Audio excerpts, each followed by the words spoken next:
Bonjour à tous et bienvenue dans Culte et Clip pour une nouvelle vidéo de presque qualité. Et je suis avec l'ami du beau temps, l'ami qui nous a amené le soleil dans nos cœurs. Je parle effectivement de Ker. Comment ça va, mon cher Ker, pour nous parler de l'actualité cinéma-série de cette semaine? Et il y a pas mal de news, alors qu'on est au milieu de l'été, j'étais surpris. Comment tu vas, mon cher Ker? Bonjour à toi mon cher Greg, bonjour à tous, ça va très bien. En effet, beaucoup de news, voilà. Tu veux que je commence? Avec cette bonne humeur et cette joie de vivre habituelle, avec grand plaisir. Et je vais commencer mon cher Greg et vous, chers amis, par la news qui me fait plaisir de la semaine. Alors ça va peut-être faire plaisir qu'à moi, mais c'est pas grave, il faut aussi savoir se faire plaisir dans la vie. Avec donc une annonce, c'est que le film Sans un bruit 3, donc Quiet Place 3, arrivera au cinéma en juillet 2027. Donc c'est officiel, il y aura un troisième volet à la saga lancée par John Krasinski, donc le fameux Jim Halper de The Office, qui est aussi réalisateur et qui avait fait, vous vous en rappelez peut-être, Sans un bruit avec sa femme Emily Blunt. Et le premier, j'avais énormément aimé. Et dans une autre vidéo, plus tard, vous comprendrez une des raisons de pourquoi j'avais autant aimé Sans un bruit. Et bon, la suite avait été un peu plus décevante avec Cillian Murphy. Et là, il y a un troisième volet qui est prévu et qui sera réalisé une nouvelle fois par John Krasinski. Aucun doute sur le fait qu'Emily Blunt va revenir. On rappelle que l'année dernière, il y a eu un film qui était très prometteur, qu'on attendait beaucoup. Enfin, en tout cas, moi, et on en avait parlé, mon cher, dans une vidéo preview de l'année précédente, qui était donc Sans un bruit jour 1, qui avait été plutôt décevant avec Lupita Nyong'o, qui n'était pas non plus complètement catastrophique, mais qui n'était pas à la hauteur du premier. Donc ça, c'est une saga qui a déjà 3 films, un franchement réussi, une vraie surprise, et 2 films un peu moins. Mais j'aime beaucoup les Sans un bruit, donc voilà, je suis content qu'il y ait ce troisième volet des Sans un bruit, parce que là c'était un préquel, le précédent de l'année dernière. J'enchaîne avec une news, mon cher Greg, sur James Bond, pour vous dire qu'il y a... J'enchaîne avec James Bond, mon cher Greg, parce que Bond a beaucoup fait parler de lui, même si l'identité du nouveau Bond n'est toujours pas connue. La semaine dernière, on vous disait dans la vidéo news que Denis Villeneuve, réalisateur de Dune, rien que ça, allait réaliser le film. Et ben du côté d'Amazon, qui a repris le flambeau, ils ont décidé de frapper très très fort avec l'arrivée du nouveau Bond. De vraiment faire les choses en mode c'est le All-Star Game du cinéma. Donc après Denis Villeneuve, ils sont allés chercher Steven Knight au scénario. Alors vous allez dire, c'est qui ça? Et vous avez raison. C'est le créateur de Peaky Blinders, de Taboo, qui a aussi écrit pléthore de scénarios, notamment un scénario que j'avais beaucoup aimé, d'un film que j'avais beaucoup aimé de David Cronenberg, qui est Les Promesses de l'ombre. Si vous l'avez jamais vu, sautez dessus, avec Viggo Mortensen et Vincent Cassel. Donc il sera au scénario. Et alors il y a eu des petites infos sur le casting. Il y a des infos, mais on va commencer par les rumeurs, sinon c'est pas drôle. Alors, première rumeur, Aaron Pierre, donc l'acteur qui est tendance, qu'on avait vu dans le film Rebel Ridge, l'année dernière sur Netflix, qui a depuis récupéré un des rôles principaux avec Kai Chandler et Nathan Fillion. Enfin, c'est surtout lui qui a le rôle principal de la série DC Lanterns. Il va jouer un des Green Lanterns. Et ben, figurez-vous qu'il fait partie de la shortlist des potentiels James Bond. Il y a toujours Aaron Taylor Johnson qui, lors de la promo de 28 ans plus tard, a fait un truc chelou, en tout cas pour la presse. C'est qu'en fait, il a littéralement refusé de répondre à une question sur sa participation ou non à James Bond. Et alors, je sais qu'il y en a beaucoup qui ne veulent pas entendre parler de son nom en futur James Bond, mais Tom Holland, là, a pris la parole ces derniers jours et il a dit que ça serait un rêve de jouer Bond. Alors, dans les rumeurs encore, et ça a été sous-entendu, mais il n'y a rien d'officiel pour l'instant, ça évoque la possibilité d'un James Bond très jeune. Alors pas 15 ans, mais plutôt la trentaine. Donc on est plus sur la même chose que Pierce Brosnan, que Daniel Craig, bien évidemment.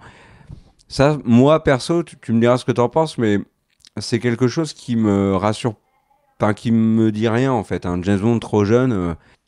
On l'a vu pour Tom Holland, Uncharted, c'est clairement pas Nathan Drake, et le public, les fans d'Uncharted s'y sont pas du tout retrouvés, ils se sont pas intéressés au film, et je les comprends. Surtout quand tu fais un film avec Tom Holland en Nathan Drake, alors qu'à côté t'as Mark Wahlberg qui irait 100 fois plus en Nathan Drake que Tom Holland. Donc voilà, t'en penses quoi toi de ce casting qui pourrait être porté sur un acteur plus jeune? Bah écoute mon cher Kerr, je suis pas contre. Et en fait le truc c'est que tu vois quand Daniel Craig avait été annoncé, je me suis dit mais attends, mais il est blond, il est tout en muscles et tout. En plus il y a eu les premières images où il sortait de l'eau et tout, il avait l'air juste d'être vraiment complètement un espèce de bœuf. Et je me suis dit mais c'est pas du tout la classe à l'anglaise que j'ai en tête avec James Bond, quelle déception et tout. Et paf, Casino Royale arrive, extrêmement bon James Bond, peut-être mon James Bond préféré en termes de film. Alors que pour moi c'était Pierce Brosnan. Donc en fait, quand c'est fait avec goût, quand c'est fait avec qualité, bah écoute, pourquoi pas. Mais le problème, c'est pas tant est-ce qu'il va être jeune ou pas, c'est est-ce que ça va être bien joué.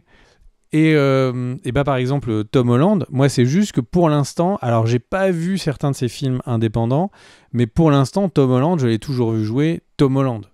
Même quand il était dans du Uncharted, c'était Tom Holland qui était dans Uncharted.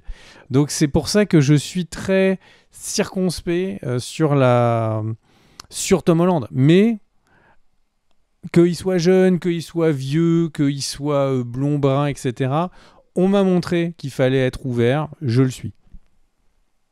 Et dernière petite info, alors toi tu as dit déjà Casino Royale, potentiellement ton Bond préféré, moi c'est Le Caire Nid d'Espion, vraiment j'ai beaucoup aimé ce James Bond. Et sur le casting de Bond, il y a un truc très important, beaucoup plus que les rumeurs, c'est que la presse américaine a expliqué qu'en fait Denis Villeneuve va donc terminer la production de Dune 3 et que c'est uniquement quand il a terminé Dune 3 qu'il va commencer à travailler avec Amazon sur le casting donc du film. Est-ce que ça sous-entend également le casting de 007? C'est fort possible d'après la presse américaine. Donc on ne devrait pas avoir le nom de Bond dans l'immédiat. Voilà. Et alors, dernier petit point sur Bond avant de te donner la parole, mon cher Greg, avec une news triste, qui est le décès de Stella Remington, qui a été la première femme à diriger le MI5 et qui est la personne qui a inspiré le personnage de M dans la saga. Donc voilà. À toi, mon cher Greg. Eh bien, mon cher Kerr, je suis là pour vous annoncer qu'il y a une nouvelle plateforme de streaming. Et oui, vous ne vous y attendez pas, vous vous êtes dit, mais non, c'est pas possible, il y en a déjà trop. Eh bien, vous n'êtes pas prêts, car il y en a une nouvelle, c'est Audi, qui est une plateforme qui a été annoncée par Roku. Alors, Roku, c'est moins connu en France que c'est connu aux US. En fait, c'est quoi ? C'est des box télé qui ont leur propre système d'exploitation. Et le truc, c'est que Roku, c'est un énorme carton aux US. Ils sont en avant sur toutes leurs projections de revenus financiers. Ils prennent des parts très importantes de l'utilisation des télés tous les mois. Donc Roku a vraiment le vent en poupe. Et surtout, il y a déjà des partenariats entre Roku et toutes les plateformes de streaming et quasiment tous les grands studios déjà, tout simplement pour qu'ils aient chacun leur application préchargée sur Roku pour regarder de la télé connectée. Et donc Roku a annoncé donc, sa plateforme Audi. Donc c'est HOWDY, donc c'est aux États-Unis pour l'instant. Et il y a énormément de deals avec Lionsgate, Warner Bros. Discovery, Filmrise et Roku Originals. Alors les Roku Originals, je pense que ça va arriver dans un certain temps. Et donc par exemple, ils ont Mad Max Fury Road, Blindside, Weeds, Kids in the Hall, pour ne citer que quelques productions. Et alors la bonne nouvelle, c'est qu'en fait leur but, c'est d'être la plateforme 2+. Et donc ils ont annoncé qu'ils seraient à 2,99. C'est quelque chose... alors, ils ont annoncé qu'il y avait déjà 10 000 heures de contenu au lancement, ce qui en soi est franchement pas grand-chose, mais De plus en plus, là, avec Air, on vous prépare énormément de dossiers sur l'historique un peu du cinéma, les tops de films qu'on a aimés sur telle ou telle période, de telle ou telle manière. Et je suis quand même, et on vous fait beaucoup de shorts avec à chaque fois, on reprend un DVD qu'on aime bien, un Blu-ray qu'on aime bien ou un film qu'on aime bien et puis on vous en parle. Donc accessoirement, n'hésitez pas à aller voir le short. Mais pourquoi je vous en parle ? C'est parce que je suis surpris souvent quand je dis « et vous pourrez aller le trouver dans ». Et les grands films, les films primés, ne sont pour beaucoup pas diffusés sur les plateformes de streaming, aussi bizarre que ça puisse paraître. Donc par exemple, là j'ai le DVD, j'allais dire le Blu-ray, j'ai le DVD de Frank Capra, Monsieur Smith au Sénat, qui pour les cinéastes, enfin les cinéphiles plutôt, et les cinéastes, est un des films les plus marquants du cinéma, et film de Capra de 40, et il est disponible nulle part en plateforme de streaming, il est en location et en achat. Et il commence à y avoir des plateformes pour les fans de cinéma qui sont en train d'arriver en disant nous, le catalogue récent des films de super-héros, ça nous intéresse pas. On veut proposer une offre moins chère, mais avec du coup des films de qualité. Donc là, Audi, je ne sais pas s'il y aura globalement une sélection de qualité, mais je ne peux que trouver ça chouette des tentatives de faire d'autres types de plateformes un peu différentes parce que du coup on en revient un petit peu à cette idée des chaînes de télé qui en fait choisissaient le contenu et donc c'était la 13e rue par exemple qui était une chaîne qui, je sais même pas si ça existe encore, qui faisait des films un petit peu polars, un petit peu peur et donc qui essayait d'avoir une sélection de films qui allait dans un certain sens. Et donc, c'est pas mal d'imaginer qu'on ait genre sa grosse plateforme et une autre plateforme qui est celle qui correspond à nos goûts. Je trouve vraiment pas ça déconnant. Et comme les gros studios courent après les sous, il y a presque aucune raison pour qu'ils disent non aujourd'hui pour l'apparition de toutes ces plateformes. Et donc, par exemple, comme Aoli. T'en penses quoi, Ker ? C'est cool d'avoir une nouvelle plateforme. Par contre, j'espère qu'elle aura une bonne interface et que, par exemple, quand on regarde un film, on pourra avancer, mais aussi reculer. Voilà. Alors, j'enchaîne avec The Bear, qui a été renouvelé pour une saison 5. Je sais pas si je vous l'ai dit la dernière fois. Je sais qu'il m'arrive de redire certaines news plusieurs fois. Mais ça, c'est pas volontaire. La plupart du temps, c'est volontaire. Autre news, Danny Boyle a confirmé que Cillian Murphy allait être dans le second et le troisième film de la trilogie 28 ans plus tard. Donc c'est une news vraiment sympa. J'étais content tout à l'heure en la découvrant. Et puis autre news, mon cher Greg, et là tu me diras si vraiment tu es soulagé ou un petit peu déçu. Moi, j'ai envie de te dire un peu soulagé. Taika Waititi ne réalisera pas l'adaptation live du film de l'anime Akira. Il devait le faire pour la Warner, mais ça a pris trop de temps et la Warner a perdu les droits. Donc le projet de Taika Waititi tombe à l'eau. Akira en film, produit par Hollywood, par le réalisateur de Thor Ragnarok. Tu en pensais quoi ? C'est une bonne nouvelle que ça disparaisse ? Tout à fait. Taika Waititi, c'est vraiment un réalisateur qui a montré qu'il était capable du meilleur comme du pire, donc écoute... Mais il est capable vraiment de faire des trucs chouettes, c'est ça, quoi. Oui, mais Akira... Toi, Jojo Rabbit, c'est un bijou.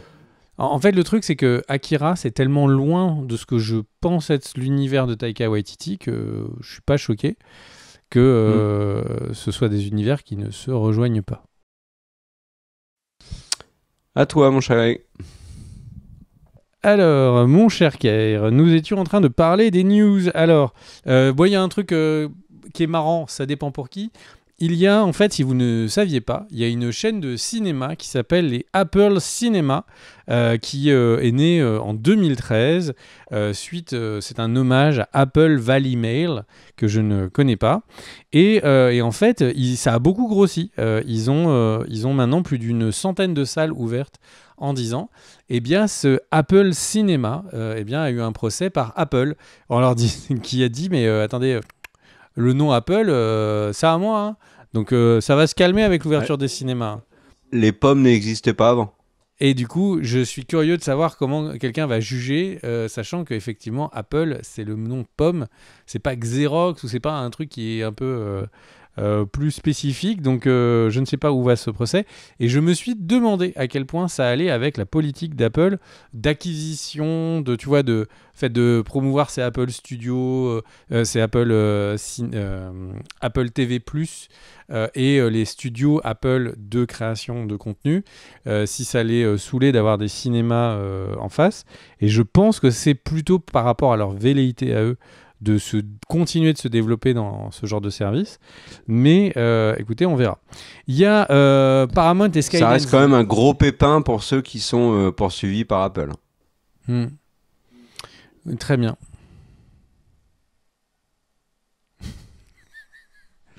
Du coup, mon cher Kerr, puisque tu me parles de pépins, je vais te parler de Paramount et Skydance.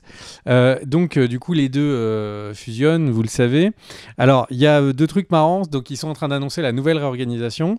Et donc, il y a quelqu'un qui va s'occuper des plateformes de streaming, l'autre des chaînes de télé.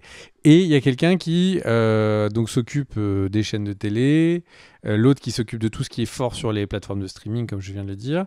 Et ils ont dit, et toi, monsieur, toi tu vas t'occuper de South Park, parce qu'on sent que la pression sur South Park est en ce moment assez importante, puisque c'est un des épisodes les plus regardés de l'histoire de South Park. L'épisode premier de la saison 27 saisons, c'est quand même incroyable, est un des épisodes les plus vus de l'histoire de South Park, et il attaque de long en large, voire en minuscule, Trump.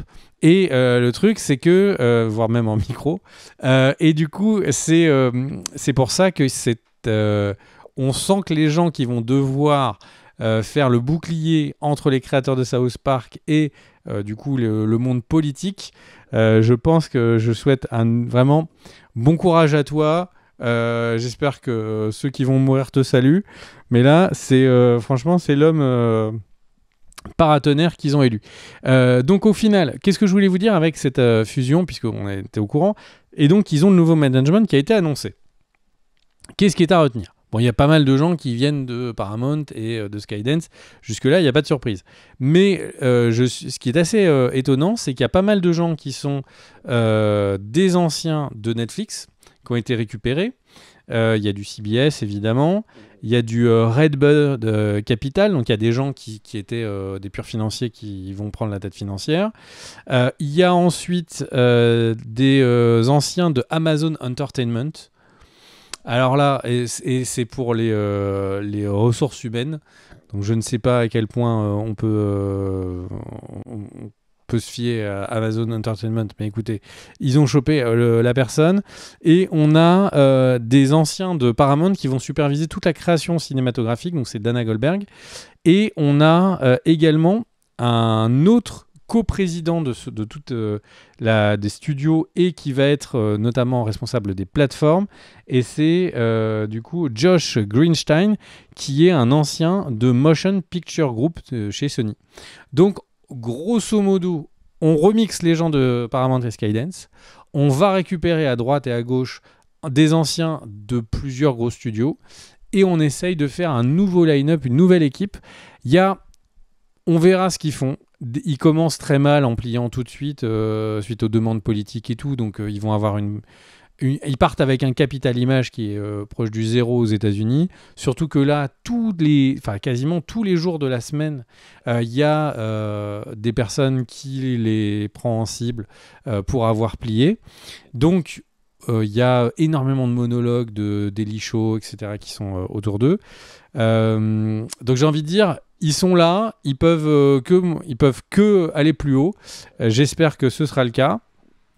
En tout cas, ce qui est sûr, c'est que moi, j'espère que c'est un nouveau gros major qui va avoir en fait de l'envie, tu vois. Quand Paramount est né, enfin Paramount plateforme de streaming, Paramount Plus, ils ont annoncé Halo. Je sais que les fans de Halo disent que la série n'a aucun rapport avec les jeux. J'ai pas fait les jeux. Moi, j'ai trouvé la série ambitieuse et sympathique. Donc j'espère qu'ils vont garder cet ADN-là. Voilà. Ce qui est sûr, c'est que là, il y a tout sur la table. Il y a des créatifs, il y a des personnes qui sont là que pour gérer les sous. On va voir de quel côté la balance penche. Mais bon, c'est un des nouveaux géants qui est présent, Que va-t-il faire? Nous verrons bien. C'est à toi, mon cher Kerr. Je vais vous faire un petit point sur le box-office avec plusieurs sorties aux États-Unis ce week-end. Il y avait la sortie notamment du film d'animation Bad Guys 2.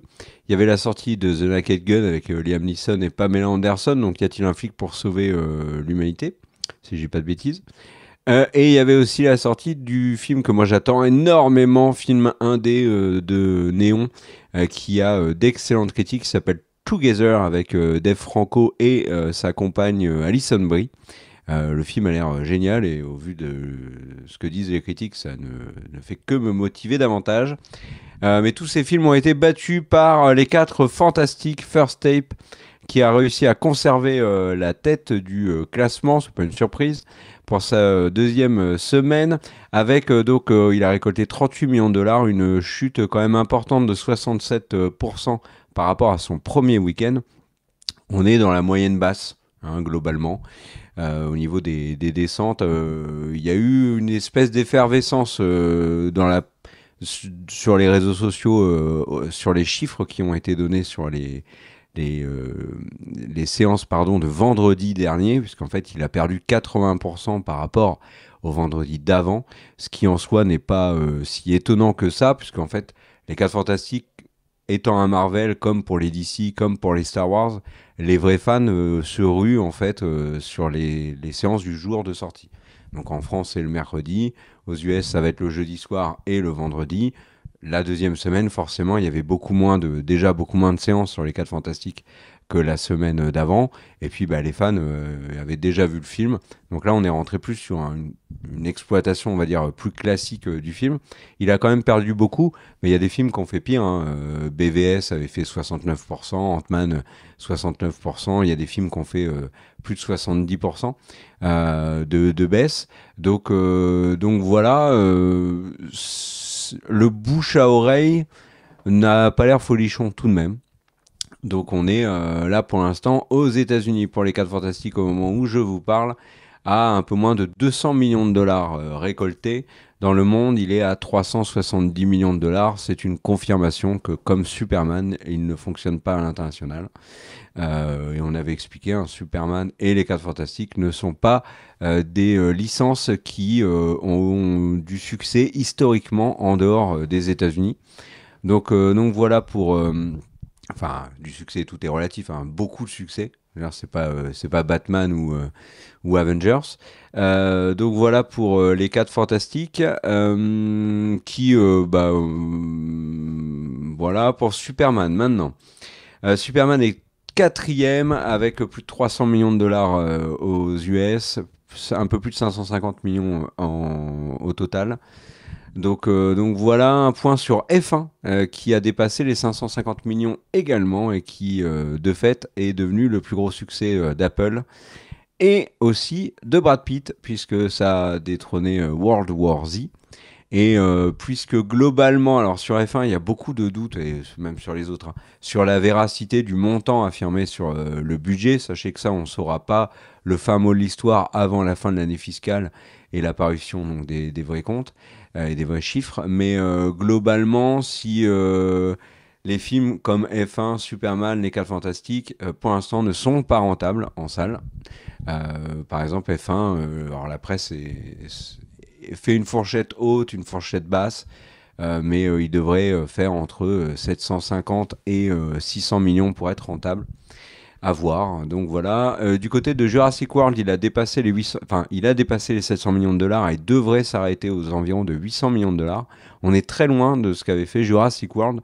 Et du côté d'Universal, même si on peut se féliciter vu le contexte actuel que d'avoir récolté 800 millions, c'est loin d'être anecdotique. Il y a très peu de films qui le font chaque année. On peut y regarder et se dire que finalement cette renaissance n'a pas séduit un public massif.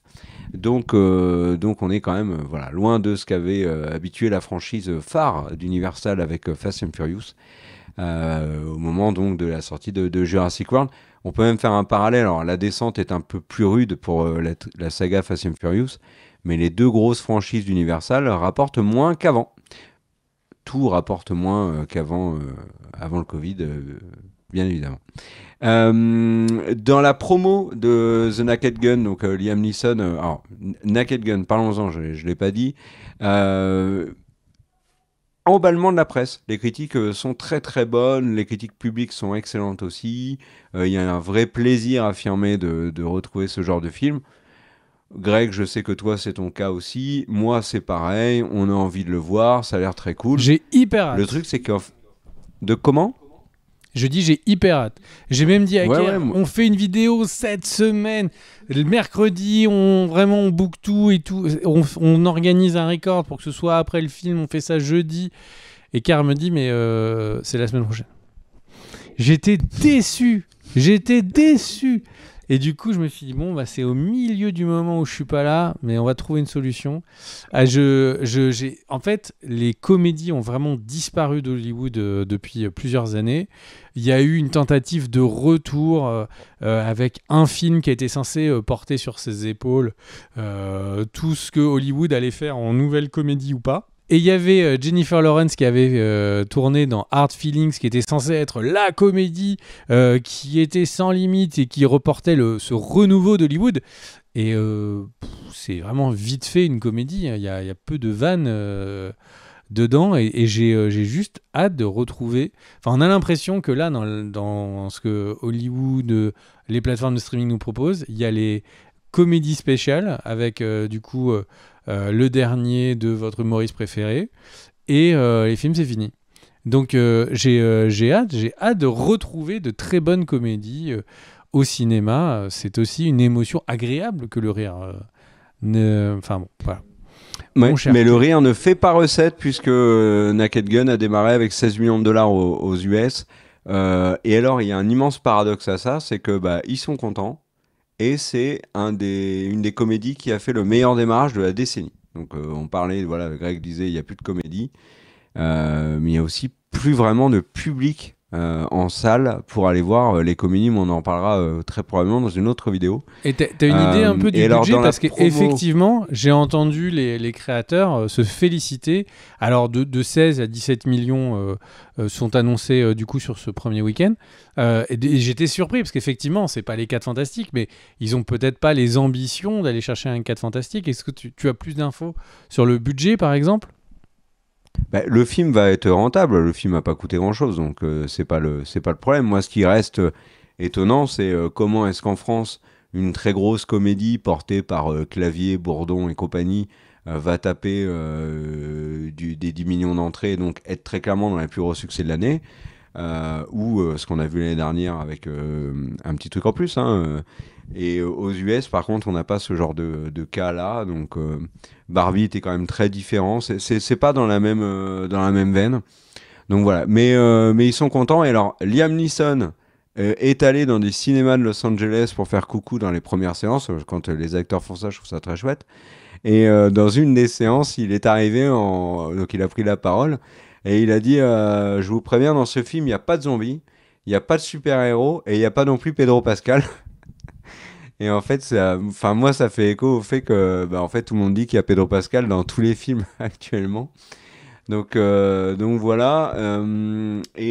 Bad Guys 2, je pensais qu'il démarrait mieux puisqu'il n'y a pas de gros film pour enfants cet été et que c'est le deuxième à démarrer mollement. Les Schtroumpfs, qui avaient quand même un boulevard, ça n'a pas fonctionné. Et donc là, on a Bad Guys 2 qui débute avec 20 millions. C'est encore une fois, globalement, ils ont l'air contents, mais on est, tous les studios le disent, les distributeurs aussi, on est dans une économie ciné très différente, où il y a l'impact du Covid. Alors on va dire le Covid à bon dos, mais en fait, dans les différentes études de pourquoi est-ce qu'il y a une baisse de fréquentation de salles, il y a un élément qui ressort beaucoup et qui est complètement, qui est très souvent oublié. On a fait une vidéo sur la mort du cinéma où on vous parle du prix des places, etc.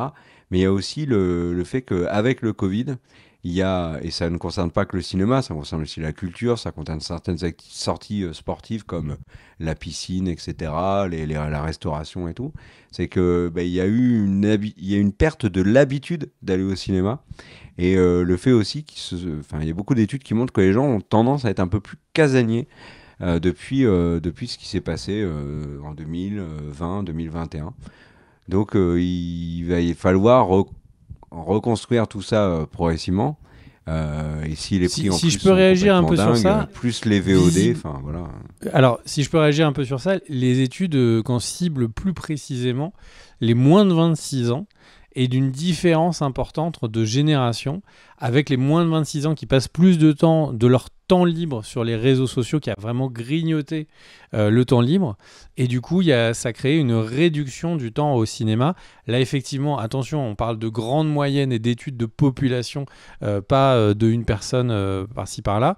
Mais visiblement, il y a aussi ça qui vient changer les choses et qui pousse, et là vous le voyez dès que vous allez au cinéma, les places de réduction aux moins de 26 ans, les abonnements, si quelqu'un est fan de Canal, enfin, qui a aussi l'abonnement rat de Canal, ou en tout cas jeune de Canal, il a son abonnement UGC encore moins cher. C'est parce qu'ils essayent d'aller chercher et de motiver cette population, puisque historiquement, les 20-30 ans, les 18-30 ans, est une population qui allait énormément au cinéma et qui faisait des succès. Et du coup, le monde du cinéma ne veut pas les perdre, bien au contraire. Voilà pour le point pognon US. J'aurai un petit mot à dire sur Besson tout à l'heure. À toi. C'est une menace. Et Besson, tu vas voir, j'ai quelque chose à te dire. Ok, et bien du coup, vous savez qu'aux États-Unis, il y a de moins en moins de production, et du coup, ils ont validé une énorme aide financière, donc de crédit d'impôt à Hollywood. De nombreux spécialistes disent que c'est potentiellement foutu de toute manière pour la Californie. En prenant quelques exemples, je ne vais pas rentrer dans le débat, je vais juste vous donner quelques exemples. Les lieux de tournage sont hors de prix par rapport aux autres pays où il y a des crédits d'impôt. Donc en fait, mieux vaut aller tourner ailleurs avec moins de crédits d'impôt que d'avoir des lieux, des locations, ça va de la location de voitures, à la location de maisons, etc. Beaucoup, beaucoup plus cher. Et bien, le Wisconsin est entré dans la bataille. Et oui, puisqu'il parle d'aides qui seront à hauteur de 5 millions de caps par film, qui doivent représenter 30% au maximum du budget. Donc le Wisconsin va chercher les films indés à 15 millions moins de budget. Après tout, pourquoi pas? Et là, je veux bien croire qu'il y a moins de guerre dans le Wisconsin pour aller faire des films. J'enchaîne par un autre truc. Mon cher Kerr, eh bien, sais-tu que l'IA est utilisée par plein de gens, mais est utilisée par une créatrice. Et donc, il y a une influenceuse qui s'appelle Vicky Waldrip et qui a lancé une application qui s'appelle CallVicky. Et alors, ça fait énormément parler à Hollywood pour les raisons que vous allez comprendre. Et je pense, mon cher Kerr, que tu vas être sans doute très intéressé par ce nouveau programme d'IA et tu vas y réfléchir. Donc, en fait, quel est ce nouveau programme d'IA ?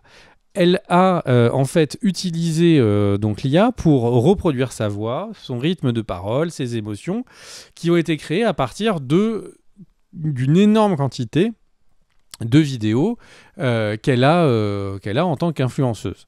Très bien, très bien.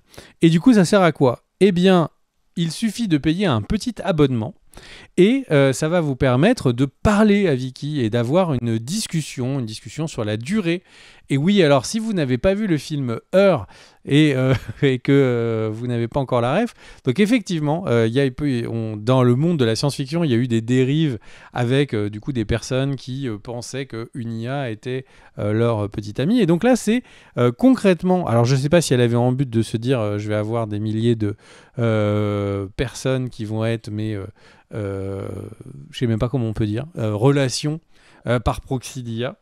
Mais du coup, ça crée un énorme débat à Hollywood, tout simplement parce que, en fait, au début, on peut penser, cette influenceuse a créé une IA, un abonnement, etc., donc une nouvelle monétisation. Mais derrière, il y a quoi ? Il y a le fait que ça voudrait dire que en gros, tous les influenceurs, influenceuses, ou tout simplement toutes les personnes connues, donc y compris les acteurs, qui quand même pèsent énormément, pourraient avoir une IA qui, tu payes un abonnement et tu peux parler avec cette IA. Mais va plus loin, mon cher Kerr, je te vois aller dans cette réflexion. Eh bien, si tu as envie de parler à ce personnage de film, est-ce que tu ne paierais pas un abonnement pour parler à Black Widow et qu'elle soit ton ami de la vie, à Thor pour qu'il soit ton ami de la vie, et qu'il te réponde et qu'il te dise des trucs qui sont en rapport avec le personnage, puisque la Bible du personnage a été écrite entièrement avec son passé, son futur. L'acteur lui donnerait sa voix, tous ses mouvements seraient modélisés pour qu'on puisse faire du chat vidéo. Cet avenir qui, ma foi, qui semble radieux, est-ce que tu n'aurais pas envie que ton coach sportif soit Dark Vador, et en fait, le truc, c'est que ça ouvre un pan de nouvelle monétisation, à la fois influenceurs / acteurs et personnes médiatisées, mais surtout au studio sur les personnages. Alors pour l'instant, qu'on soit bien clair, je ne suis pas en train de dire que les studios ont tous déposé leur app de tous leurs personnages, mais ce qui est sûr, c'est que cette Vicky Waldrip, elle a créé un nouveau truc. Il y a eu les gens qui au début faisaient des autographes qui étaient payés. Il y a eu... Et là, en fait, c'est une nouvelle corde à l'arc de la monétisation du monde de l'entertainment. Qu'est-ce que tu en penses, toi, mon cher Car? Parce que en vrai, les possibilités sont sans fin, tu vois. Et parce que là, je te parle de personnages, mais on pourrait imaginer que c'est Lassie, le chien, qui est modélisé et qui réagit et qui fait ce que tu veux. C'est complètement fou, ce truc que je l'avais pas vu venir, de l'abonnement pour être pote avec influenceur ou Tyler Durden. Tu lui parles tous les jours. C'est complètement fou. Alors ça me fait un peu penser à ce qui s'était passé sur Fortnite avec Dark Vador, qui était une IA qui était censée interagir avec les joueurs. Alors j'ai pas le détail parce que je joue pas du tout à Fortnite, mais ça avait fait polémique à l'époque. Je vois rien de positif dans tout ce que, tout ce que tu m'as présenté là. Bah, moi, il n'y a rien qui m'intéresse en tout cas, que mon coach sportif soit Thor ou... Enfin, ça restera une IA. Ouais. Tu vois, c'est comme... Enfin, ça m'emballe autant que changer la voix de mon GPS, tu vois. Ouais, mais c'est parce que ton GPS te raconte pas un petit peu sa vie de tous les jours, écoute pas tes déboires et tout. C'est clairement, en fait, qu'on aime ou qu'on n'aime pas, c'est clairement un nouveau truc qui va grossir, j'en suis persuadé. Là, tu as pris l'exemple de Dark Vador, effectivement, et les gens avaient réussi à lui faire dire des trucs hyper racistes et ça avait complètement, c'était parti en cacahuète. Alors que c'est un bon gars, Dark Vador. Alors que Dark Vador, il est pas totalement humain, mais il a un fond. Mais tout ça pour dire que, voilà, vous l'avez entendu ici, et ça va grandir, j'en suis persuadé. Et derrière les influenceurs, influenceuses. Donc, en fait, ce qui fait vraiment la différence, c'est qu'il y avait des trucs, je crois que c'est Blooming Talk qui était utilisé dans le monde du K-pop. Là, c'est vraiment une personne qui a tous les droits de sa propriété, de sa personne, qui le fait volontairement pour s'offrir plus de monétisation. Moi, je trouve ça dingue. Écoutez, on verra ce que ça donnera. Bah, puisqu'on parle de dérive un peu dans le même genre, je vais vous parler de ce qui a fuité du côté de Disney qui essaye d'intégrer l'IA dans ses films. Et donc là, on a appris que du côté donc, de Disney et du projet donc Vaiana en live action, vous savez que Dwayne Johnson est rattaché au projet, celui qui va jouer Maui, et ben on aurait pu ne pas avoir le vrai Dwayne Johnson à l'écran, puisqu'en fait il était visiblement d'accord avec Disney pour utiliser donc la deepfake pour son visage, intégré donc sur une doublure qui aurait été son corps. Donc littéralement, il n'est pas dans le film. Le Dwayne Johnson, ça a été... Alors, Disney a rétro-pédalé parce qu'ils ont eu peur de poursuites, notamment avec les syndicats des acteurs aux US, et aussi en termes d'image, parce que je pense que... Enfin, je sais pas. Alors déjà, allez voir le live-action de Vaiana. Et pourtant, j'aime beaucoup Vaiana. Mais là, bof. Mais alors, en plus, si tu sais juste que c'est un faux Dwayne Johnson, Puis en plus, live action, quoi. Ils mettent même pas les vrais acteurs. Enfin, on est en train de partir dans un sens qui sent pas bon. Donc il y a ça, et puis il y a aussi Tron Ares, donc qui sort à la rentrée. Alors là, c'est un peu différent sur Tron, parce qu'en fait, ils avaient comme idée qu'un des personnages du film qui interagit avec Jeff Bridges, en fait, aurait été une IA, et elle aurait été intégrée à l'intrigue. Ça aurait été un vrai personnage qui aurait été plutôt cohérent avec ce que développe finalement la saga Tron. Donc là, eux, la même chose, ils ont rétro-pédalé. Pour le coup, tu vois, sur Tron, si c'était un truc vraiment artistique et pas juste. Bon, alors, on signe Dwayne Johnson, on lui fait un chèque pour qu'il nous prête son nom et son visage, on fait de la deepfake, on trouve quelqu'un d'autre pour faire la musculation. Enfin, puis honnêtement, enfin, je veux dire, soyons réalistes, on le connaît tous, le torse de Dwayne Johnson. On aurait reconnu que c'était pas le torse de Dwayne Johnson. Bref. Et alors, dans le même catégorie de news, avec un acteur se paye notre tête, je veux vous parler de Peter Dinklage. Peter Dinklage va bientôt être à l'affiche du film Toxic Avenger. Et en fait, il en a beaucoup parlé lors du Comic-Con de San Diego. Et il a dit hyper fièrement qu'il n'avait jamais... Donc, Toxic Avengers, vous regardez la bande-annonce, mais globalement, Peter Dinklage, il lui arrive un truc. Et il est transformé physiquement, il ressemble plus du tout à un être humain. Et il a récupéré des pouvoirs. Et donc, il devient une espèce de super-héros, un peu monstrueux. Et du coup, moi, voyant la bande-annonce, je me suis fait la remarque, comme plein de gens, Ah, Peter Dinklage, il a porté donc, cette espèce de combinaison, etc., etc. Et au Comic-Con, il dit non, moi, j'ai jamais mis la combinaison. Ça n'est jamais moi qui la porte dans le film. Il était hors de question que je mette un truc qui était aussi chaud. Il félicite le fait que pendant 3... Il dit en plus, je trouve ça incroyable.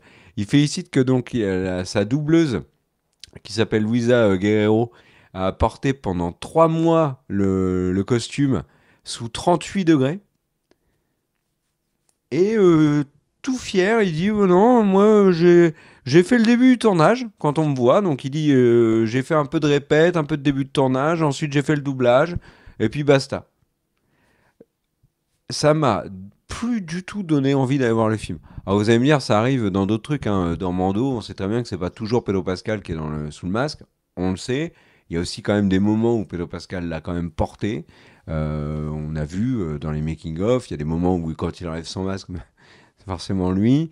Il fait aussi la voix. Ok, très bien. Mais là, sur un film où t'es tête d'affiche, en plus ça fait un moment que Peter Dinklage, il a pas eu un film où c'est vraiment lui le héros. Et en termes de com, je suis sidéré. Et ça me permet de revenir, parce qu'on n'en a pas parlé cette année, mais autour de Blanche-Neige.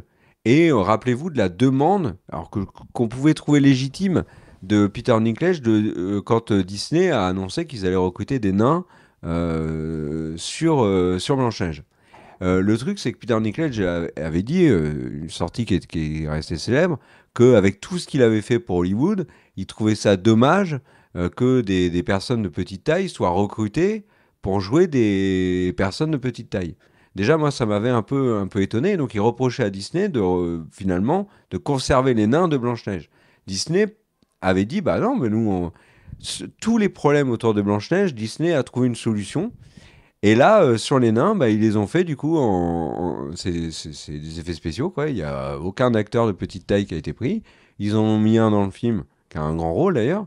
Alors je dis pas il joue comme un ouf, hein, je dis qu'il a un rôle important dans le film, où tout le monde est très très nul, et c'est pas lui le pire du tout. Mais le truc, c'est que moi derrière, j'ai vu des acteurs de petite taille dire il est gentil Peter Dinklage, mais alors, il a joué dans Goth, il a joué dans Nip Tuck, il enchaîne les films. Il a un énorme compte en banque, mais nous, on n'a que dalle.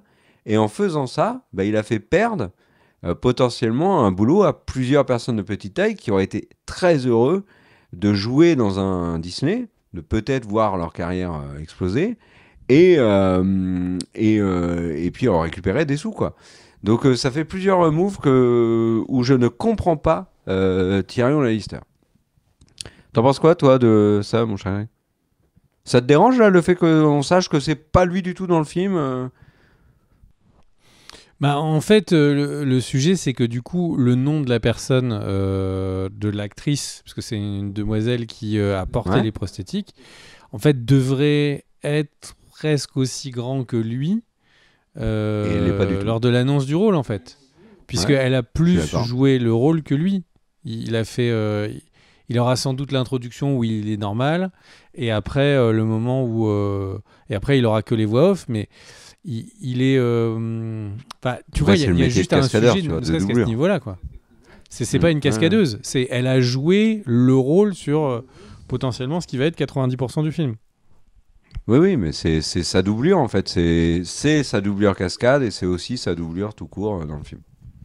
Et tu vois, le sujet est aussi présent sur Mandalorian, parce qu'on sait que Pedro Pascal a été présent de moins en moins dans la série, à être plus présent que pour une scène, après faire que des voix.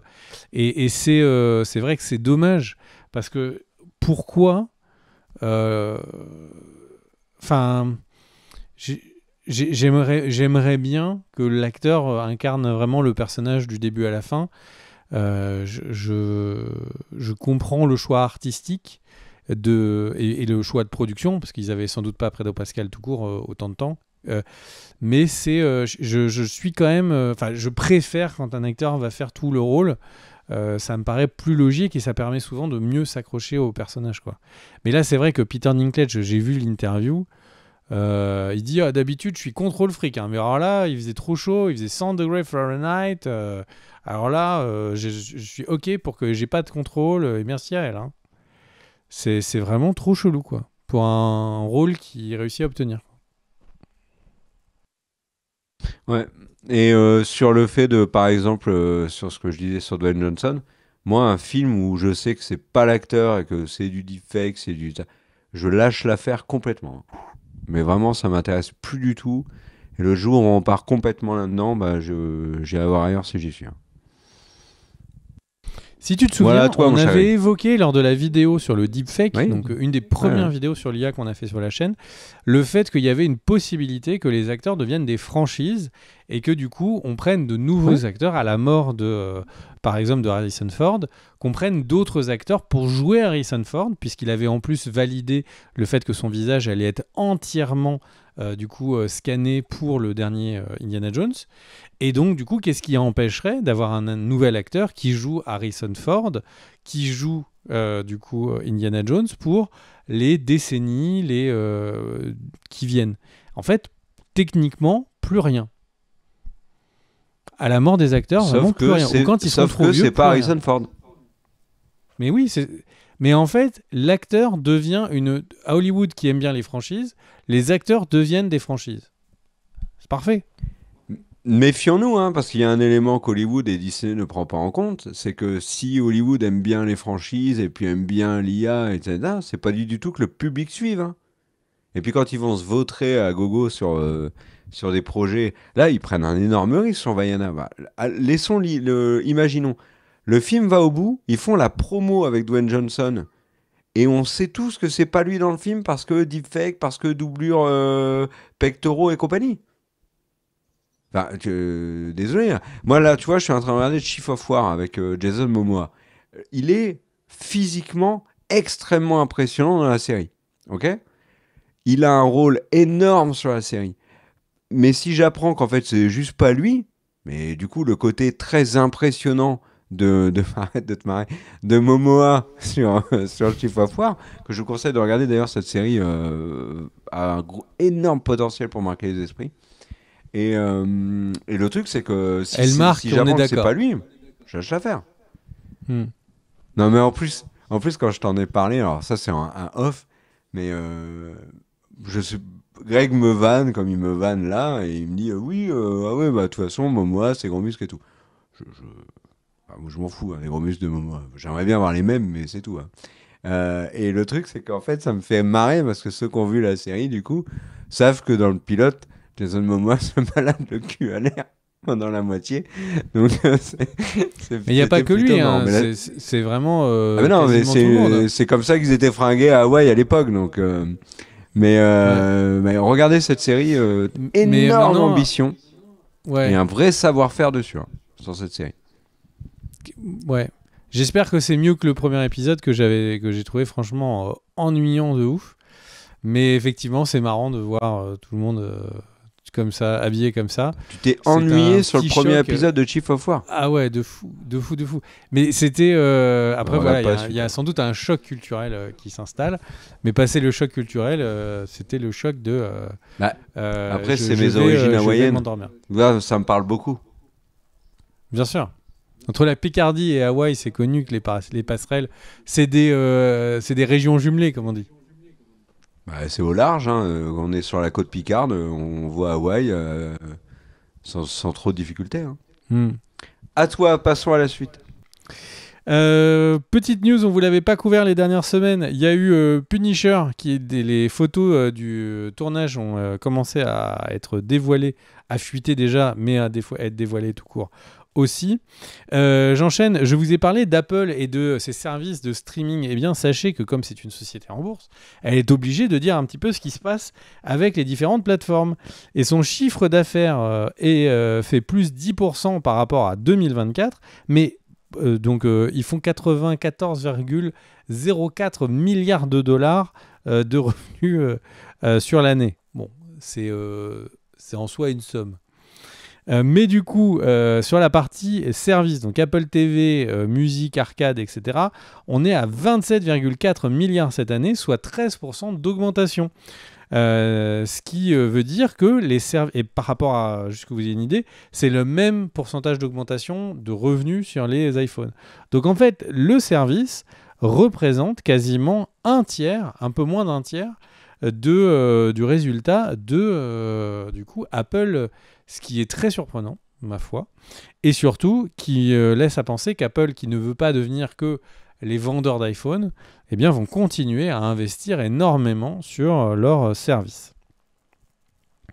J'enchaîne avec une petite news qui est une news pour prendre un peu de recul. On sait qu'il y a eu énormément de volonté de Netflix de faire des shows qui étaient extrêmement inclusifs, extrêmement polissés.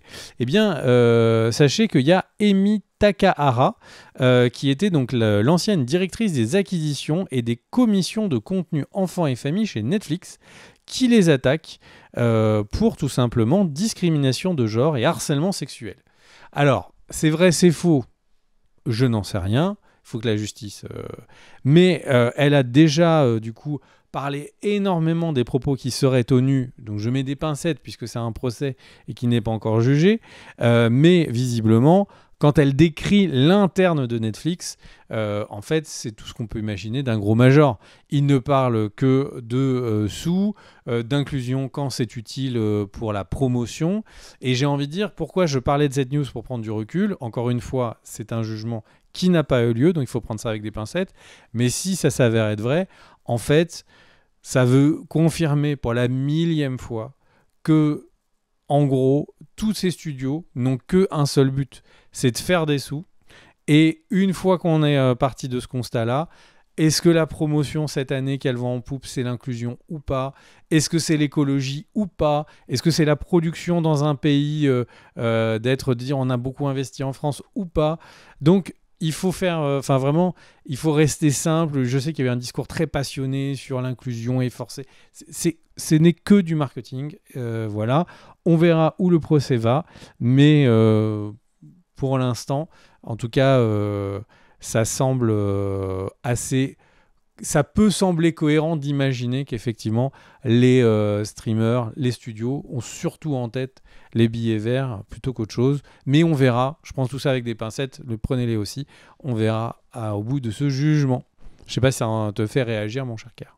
Eh ben, ça ne me surprend pas du tout, mon cher Greg, ce monde est cynique, donc voilà. Épisode 8727. Je vais partir du côté de Marvel pour vous dire qu'il y a eu des annonces sur Spider-Man Brand New Day, qui est le prochain Spider-Man. Et il y a donc le retour de Hulk. Mark Ruffalo va reprendre son rôle de Hulk. Voilà, donc ça c'est une surprise quand même. Et il rejoint un casting qui est solide puisque Tom Holland reprend son rôle de Peter Parker. Son père, François Hollande, ne devrait pas être à l'affiche. Zendaya sera MJ, Jacob Batalon sera Ned. Et dans les nouveautés, il y a John Berthold qui va jouer le Punisher. Il y a Sadie Sink qui va également jouer dans le film. On ne sait pas qui elle va jouer. Peut-être Silk, ça serait rigolo. Lisa Colon-Zayas, l'actrice de The Bear, sera également à l'affiche. J'ai dit donc il y a Mark Ruffalo. Mais il y a aussi quelqu'un, mon cher Alex, qui va t'étonner. Car dans Spider-Man Brand New Day, il y a Mando. Eh oui, tu t'y attendais à ça? Le crossover Mando, Spider-Man? J'ai l'impression qu'il y a, Oui. il y a une douille dans ton histoire là. Dis-moi tout. Pas du tout, il y a donc Michael Mando qui reprend son rôle de Scorpion donc acteur de Better Call Saul, accessoirement excellent acteur. Et il va donc reprendre le rôle de Scorpion. Donc en personnage, on a quand même le Punisher, Hulk, Scorpion, Tom Holland. Tom Holland, ce n'est pas un personnage, c'est Peter Parker. Enfin voilà, vous avez un potentiellement beau casting qui est en train de se construire. Et alors, un des trucs qui a été le plus annoncé sur l'arrivée de Mark Ruffalo, c'est qu'en fait, il allait affronter Hulk et le Punisher et Spider-Man. Et en fait, on n'en sait rien du tout, puisqu'en fait, c'est pure rumeur, ça, alors que l'arrivée de Ruffalo, par contre, est officialisée. Voilà, mon cher Greg, Hulk dans Spider-Man, t'en penses quoi? Bah, Spider-Man a intérêt à aller chercher des petits pansements, hein. Parce que si c'est l'un contre l'autre, je pense que Spider-Man va être en difficulté. Après, en fait, le truc, c'est que c'est quel Hulk? C'est le Hulk qu'on connaît, qui on a vu pour la dernière fois, qui avait le bras en écharpe. Enfin, non, tu vas me dire, il était soigné dans She-Hulk. Donc c'est un Hulk papa qu'on a vu dans Avec She-Hulk Scar, pour la ouais. dernière fois. Donc est-ce que il va avoir son fils qui va devenir copain avec Spider-Man et Hulk va être l'oncle du coup un peu sympa de l'équipe? Je sais pas, mais en fait le Hulk papa avec le fils qui a débarqué comme ça à la fin de She-Hulk, je suis comment dire, je suis très très circonspect. Il n'y aurait pas eu le fils que je serais beaucoup plus enthousiaste de voir. Et après, ça donne un peu l'impression que Hulk, ils le mettent là où ils peuvent, puisqu'il n'est pas, il est pas annoncé actuellement dans Doomsday. Donc, franchement, Spider-Man non plus, hein. j'ai presque peur qu'il le tue dans ce Spider-Man, histoire qu'il se passe quelque chose de majeur, tu vois. Mais puisque en plus, bah, Non, il j'y y aurait crois le pas du fils tout. en remplacement. Mais moi, j'aime beaucoup Mais non, Mark mais le Ruffalo fils ne en... remplacera... Scar ne remplacera jamais Hulk.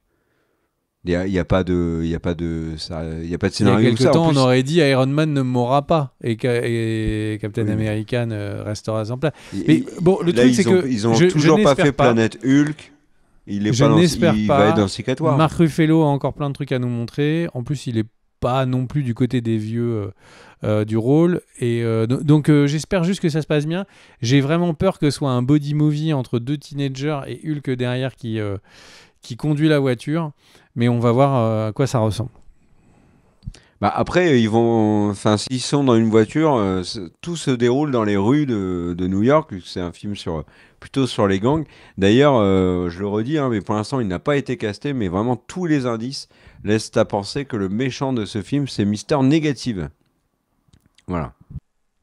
Petite information pour finir, donc là on est au moment où on enregistre, on est passé en août, et donc les droits de douane de 35% contre le Canada viennent de se mettre en place entre les États-Unis et le Canada, pour être précis, que Trump a imposé. Et pour info, donc il y a pas mal de tournages qui se passent au Canada, et il y a la menace que, donc là c'est des droits de douane qui sont sur des produits faits au Canada et importés aux États-Unis. Et il y a eu le débat de qu'est-ce qui se passerait sur les productions du visuel faites dans d'autres pays qui reviendraient. À l'heure actuelle, ce n'est pas dans ces 35% qui viennent du Canada, mais le seul moment où Trump en a parlé à date, il avait expliqué qu'il voudrait mettre un droit de douane de 100% sur les œuvres faites en dehors des États-Unis, et dont le Canada. Alors le Canada, c'est un endroit qui est extrêmement utilisé pour la production de séries notamment, et du coup, si ça s'installe, ou si en tout cas la menace reste en place, il y a de fortes chances que la production de certaines séries soit mise en pause, arrêtée ou reroutée en urgence dans d'autres pays, puisque ce qu'on voit pour l'instant dans le monde de la tech, par exemple ce que fait Apple avec la production de ses iPhones, c'est non pas qu'ils ont réimporté la production des iPhones aux États-Unis, c'est qu'ils ont, au lieu de le faire en Chine où les droits de douane étaient menacés comme plus haut, c'est qu'ils se sont mis à les faire depuis l'Inde, qui était moins taxée. Donc on peut supposer que d'une industrie à l'autre, ce genre de pratique bien se propage et que donc du coup des productions soient complètement arrêtées du côté du Canada pour aller partir en Angleterre, qui a un choix assez logique puisqu'il y a beaucoup d'aides de crédit d'impôt en ce moment, ou Nouvelle-Zélande pour en citer un autre. Australie serait encore un exemple. Donc ces droits de douane peuvent avoir un effet de bord sur nos productions, enfin sur les productions qu'on regarde, et expliquer pourquoi certaines seraient reportées du soir au lendemain. Et voilà, donc on vous tiendra au courant si c'est le cas. Mon cher Kerr, est-ce que tu veux dire le mot de la fin ? Eh ben merci à tous d'avoir regardé la vidéo. On se retrouve très vite pour de nouvelles aventures. N'hésitez pas à mettre un commentaire, à vous abonner. Merci aux tipeurs pour votre soutien. Sans vous, on ne pourrait pas faire tout ça. On se retrouve très vite, pour de nouvelles aventures.